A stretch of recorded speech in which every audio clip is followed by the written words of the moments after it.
Siapa dah pernah pergi umrah, mesti dia akan rindu nak pergi lagi.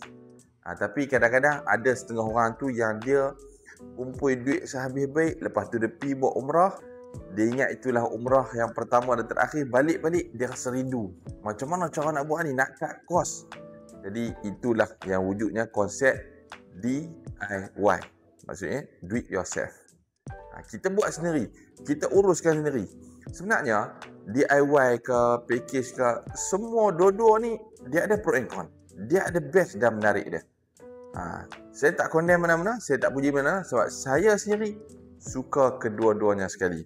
Cuma bila sembang konteks DIY, kalau ada soalan, pertanyaan, nak tahu info, tips pasal DIY, letak kat ruang komen. InsyaAllah saya akan share sebanyak mungkin, semampu mungkin berkaitan dengan DIY. Tapi kena ingat, bila sebut DIY, maksudnya perjalanan umrah yang kita create sendiri, kita urus sendiri, kita tanggung risiko dan sendiri, kita pastikan perjalanan tu sampai habis sendiri tanpa bantuan orang lain. Itu maksudnya buat sendiri. Jadi kita tak payah bayar lah third party ke, banyak travel agency ke apa dan sebagainya.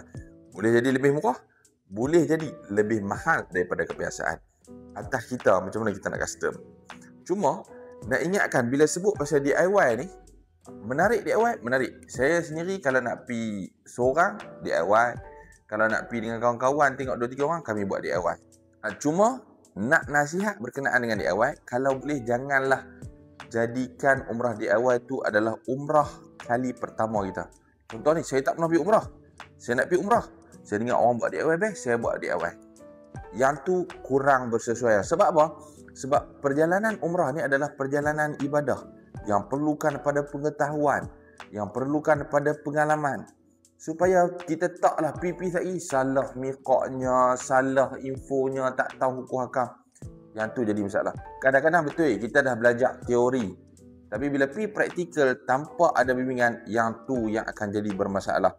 Melainkan contoh, satu family, ayah dia ni memang setiap tahun duk pergi umrah. Jadi ayah nak bawa anak-anak ramai, 3-4 orang pergi umrah sekali. Jadi dia buat DIY untuk family dia, dia yang bimbing keluarga dia. Jadi yang tu tak ada masalah. Jadi DIY best tak? Best. Nak tahu apa pasal DIY? Letak dekat ruang komen. InsyaAllah saya akan share sebaik mungkin. Jom. Saya nak DIY 10 akhir Ramadan. Ada siapa nak ikut tak? Tapi buat sendiri ya, bukan saya buat. Saya ajak je. Kita buat sendiri 10 akhir Ramadan.